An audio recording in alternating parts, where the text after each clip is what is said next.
Hello everyone, আসসালামু আলাইকুম। সবাইকে কেমন আছেন সবাই? হোপফুলি সবাই অনেক ভালো আছেন। আলহামদুলিল্লাহ আমরাও অনেক ভালো আছি। Welcome back to my daily blog. আজকে আমি আপনাদের সাথে আবার নতুন আরেকটা ব্লগ নিয়ে চলে আসছি। খুব সুন্দর একটা ব্লগ নিয়ে চলে আসছি শেয়ার করার জন্য। লাস্ট কয়েকদিন থেকে আমার আপনাদের সাথে কোনো ব্লগই শেয়ার করা হচ্ছে না, কারণ লাস্ট বেশ কিছুদিন থেকে অনেক বেশি সিক ছিলাম। স্টিল নাও পর্যন্ত, এখন পর্যন্ত সিক, মানে অনেক জ্বর, ঠান্ডা, কাশি, খুবই বাজে একটা অবস্থা ছিল। তো এখন যেহেতু কিছুটা কমেছে, তো ভাবলাম ব্লগগুলো অনেক জমা হয়ে আছে, আপনাদের সাথে শেয়ার করা উচিত একটা একটা করে। এই জন্যই চলে আসলাম যে আজকে ব্লগটা শেয়ার করেই ফেলি। তো আজকে আমি আপনাদের সাথে শেয়ার করব কক্সবাজার যে ফিশারি ঘাট, সেই ফিশারি ঘাটের একদম to the point, A to Z আমি আপনাদের সাথে শেয়ার করব। এই ফিশারি ঘাটের অবস্থা, মাছ, সব কিছুই ডিটেল আপনাদের সাথে আমি একদম আমার ফুল ভিডিওতে আমি আপনাদেরকে দেখিয়ে দেওয়ার ট্রাই করব। তো ফার্স্টে এটা লোকেশনটা একটু বলে দেই। এটা হচ্ছে কক্সবাজারের যে বিমানবন্দরটা আছে, সেই বিমানবন্দরের একদম অপোজিটে। মানে আমরাও যেহেতু চিনতাম না, আমরা খুব রিসেন্টলি কক্সবাজার গিয়েছিলাম, আর যে ওখানে যে আমরা ফিশারি ঘাটে গিয়েছিলাম, কারণ ওখান থেকে আমাদের ইলিশ মাছ নেওয়ার খুব ইয়া ছিল।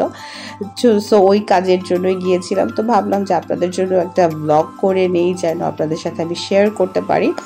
সো ওখানে যাওয়ার পরে হচ্ছে ওখানে যে লোকেশনটা, আপনারা যে কোনো রিক্সাওয়ালাকে যদি বলেন যে আমরা ফিশারি ঘাটে যাব, যে কোনো রিক্সাওয়ালা নিয়ে যাবে।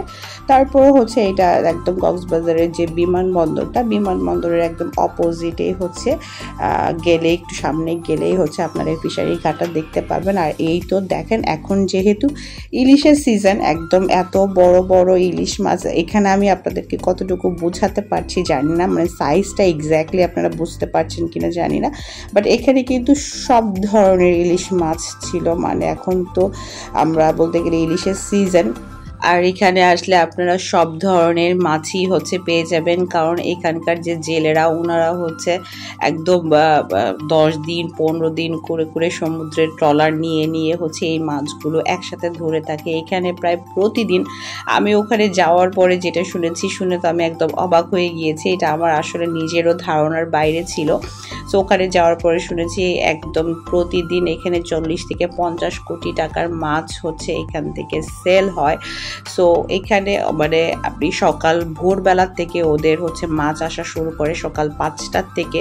আপনার ভোরবেলার থেকে সকাল 5টার থেকে যদি যান, ওই টাইম থেকে শুরু করে একদম বিকাল 3টা 4টা পর্যন্ত রেন্ডম মাছ বিক্রি হয়ে থাকে। মানে ওখানে কক্সবাজারে যারা থাকেন নিজেদের, তারাও ওখান থেকে মাছ নেন। বিভিন্ন বড় বড় হোটেলগুলোতেও কিন্তু এখান থেকেই মাছ নিয়ে যাওয়া হয়। ইভেন এখান থেকে হচ্ছে আমাদের দেশের বাইরেও কিন্তু অনেক মাছ, এখানে হাজার হাজার মাছ রপ্তানি করা হয়। ঢাকা, সিলেট, চিটাগং, সব জায়গা, আশেপাশে যত জায়গা আছে সব জায়গায় এখান থেকেই মাছ যায়। তারপরে ঢাকা, আমাদের বাংলাদেশের বাইরে তো যাই, সেটা তো আছেই।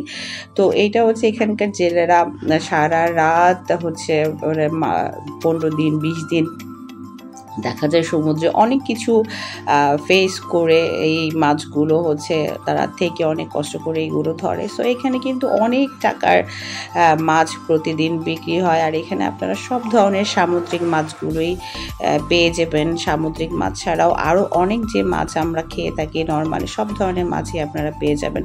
আর এখানে একদম ভোরবেলা থেকে এত ভিড় থাকে, মানে চিন্তার বাইরে।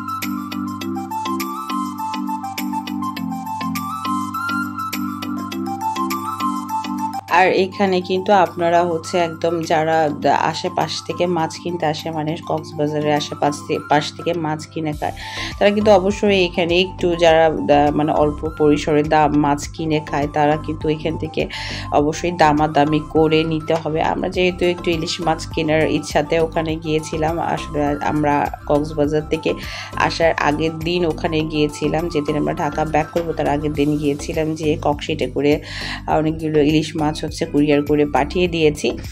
সো এখানে যাওয়ার পরে এখানে আপনাদের অবশ্যই দামাদামি করে বার্গেনিং করে নিতে হবে যা যা নিতে চান। আর এখানে সারা দিন হচ্ছে ট্রলার আসে, তারপরে এইভাবে বরফ কুচি করার আলাদা মেশিন আছে, মানে এখানে সারা দিন বরফ কুচি করা হচ্ছে, ড্রামের পরে ড্রাম হচ্ছে। সেই ভোরবেলা থেকে নাকি ওনারা এই কাজগুলো একদম শুরু করে দেন, এই বরফগুলো কুচি করে আবার মাছের উপর এগুলো দিয়ে দেয়, ককশিটের মধ্যে দিয়ে দেয়।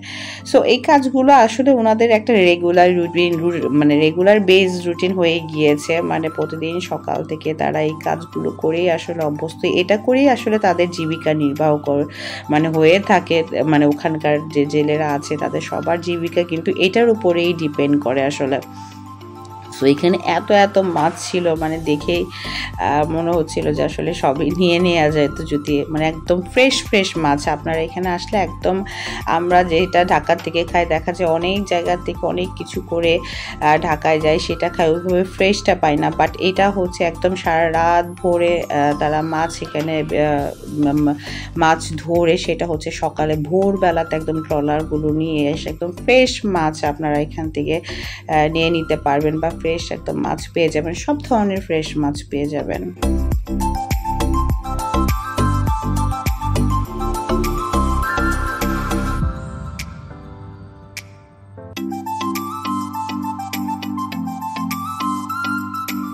এই তো দেখেন, আমি যখন গিয়েছি তখন আমি মনে হয় 10টা না 11টার দিকে গিয়েছিলাম, তখনও কিন্তু অলরেডি মানে ট্রলার আসতেছিল, মানে আমি ওই মুহূর্তেও 2টা ট্রলার আসছে, এসে মাছ ট্রলার থেকে মাছ নামাচ্ছিল। আরও অনেকগুলো ট্রলার দেখলাম যে সামনে আসতেছে, একটার পর একটা এরকম সারাদিন আসলে আসতেই থাকে। আর এখানে টনের ওপর টন মাছ হচ্ছে এই ট্রলার থেকে ওনারা নামিয়ে এগুলো বিভিন্ন দেশের বিভিন্ন জায়গাতে হচ্ছে এগুলো সেল করে থাকে।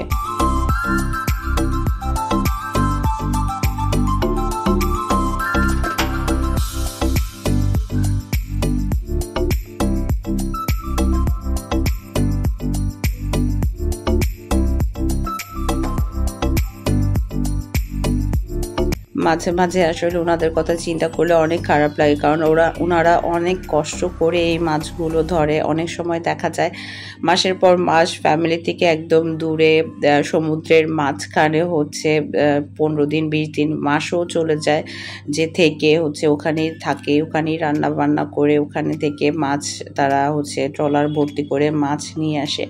মাঝে মাঝে এর মধ্যে হচ্ছে দেখা যায় যে অনেক জলদস্যুদের কেউ ফেস করতে হয়। তারপর আমাদের দেশের প্রাকৃতিক দুর্যোগ তো এগুলো আছে, এগুলোকেও ঝড় ঝাপটা সমস্ত কিছু হচ্ছে এগুলো ফেস করে ওনারা হচ্ছে এই মাছগুলো ধরে নিয়ে আসে।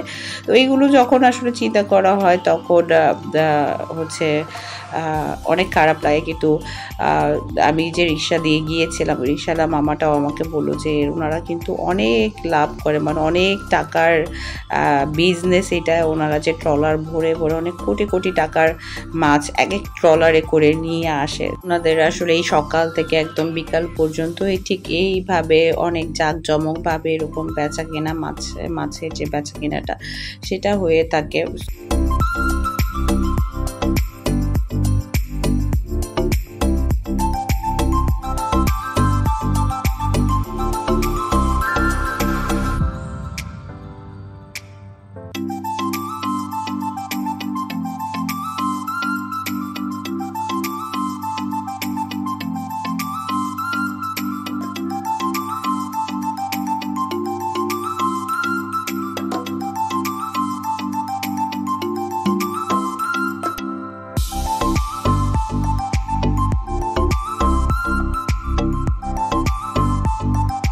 এখানে আপনারা আসলে সব ধরনের দেশি মাছ থেকে শুরু করে সব ধরনের সামুদ্রিক মাছ আপনারা এখানে পেয়ে যাবেন। মানে একদম যেটা, মানে আমার তো সব থেকে বেশি যাওয়ার পরে ইলিশ মাছের দিকে চোখ, মানে ইলিশ মাছ দেখে আমার চোখ জুড়িয়ে গিয়েছে। মানে এত ফ্রেশ একদম মনে হচ্ছিল যে ট্রলার থেকে নামাচ্ছে, এত ফ্রেশ ইলিশ মাছগুলো, সেগুলো দেখে হচ্ছে সব থেকে আমার কাছে ভালো লেগেছে। তো আমার মতো যারা কক্সবাজারে ঘুরতে যেয়ে এরকম ফিশারি ঘাটে একটু ঘুরে আসতে চান যে কি অবস্থা ঘাটের, সো তারা হচ্ছে যেতে পারেন। আর আমি বলবো যে একদম ভোরবেলা করে, মানে সকালের টাইমটাতে যাওয়াটাই সব থেকে বেটার, কারণ দুপুরের পর থেকে আস্তে আস্তে মাছগুলো কমতে শুরু করে আর ওনারা ক্লোজ করে দেয়। সো সকালের দিকে গেলে একদম আপনারা ফ্রেশ যা মাছ চা সব কিছু নিয়ে নিতে পারবেন দেখে শুনে। সো আমার ভিডিওটি আজকে এখানেই শেষ করব। ভিডিওটি যদি ভালো লেগে থাকে অবশ্যই একটা কমেন্ট আর সাবস্ক্রাইব করে পাশে থাকবেন। আজকে পর্যন্তই, আল্লাহ হাফেজ।